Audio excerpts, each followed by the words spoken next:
Sud Radio Conseil de famille.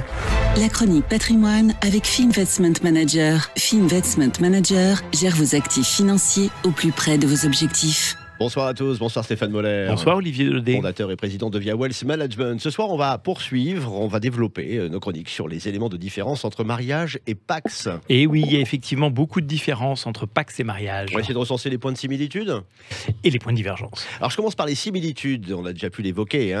Les époux, les partenaires de Pacs disposent par exemple des mêmes droits sur le patrimoine du conjoint au moment de son décès, des mêmes droits en termes de mutation en cas de changement d'affectation professionnelle du conjoint.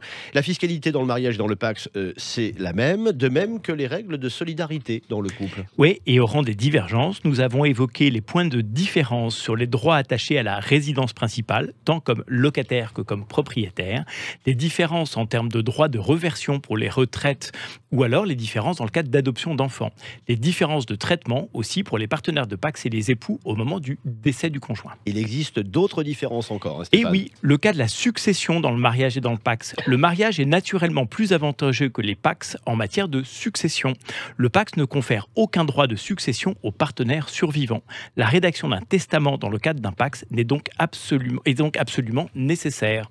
En effet, le partenaire survivant du Pacs est considéré comme un tiers aux yeux de la loi vis-à-vis de son partenaire décédé en matière de succession. Il n'est pas considéré comme l'héritier de son partenaire, à la différence du mariage.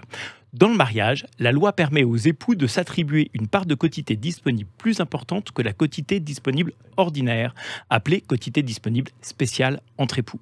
Cette part portera soit sur la totalité de la succession en usufruit, ou sur le quart de la succession en pleine propriété, et les 3 quarts restant en usufruit. On a déjà vu ça de nombreuses fois. Oui, absolument. Et concernant, Stéphane, le droit du survivant sur la résidence principale. Eh bien, qu'importe le mariage ou le Pacs, le conjoint survivant aura le droit d'occupation temporaire d'1 an sur la résidence principale après le décès de son conjoint. Le Pacs et mariage confèrent également le droit au transfert automatique du bail de location au conjoint survivant. S'agissant d'une propriété, le mariage confère de plus un droit à viager sur le logement sous certaines conditions, droit que l'on ne retrouve pas dans le Pacs. À noter que les différences entre Pacs et mariage peuvent être plus ou moins importantes selon le type de Pacs conclu, Pacs simplifié ou aménagé. En conclusion de ces 4 chroniques, Stéphane, qu'est-ce qu'on pourrait dire ? Eh bien, j'ai souvent eu le sentiment que le Pacs c'était pratique pour les couples désireux de mettre en place une vie commune assortie d'un très fort régime de séparation.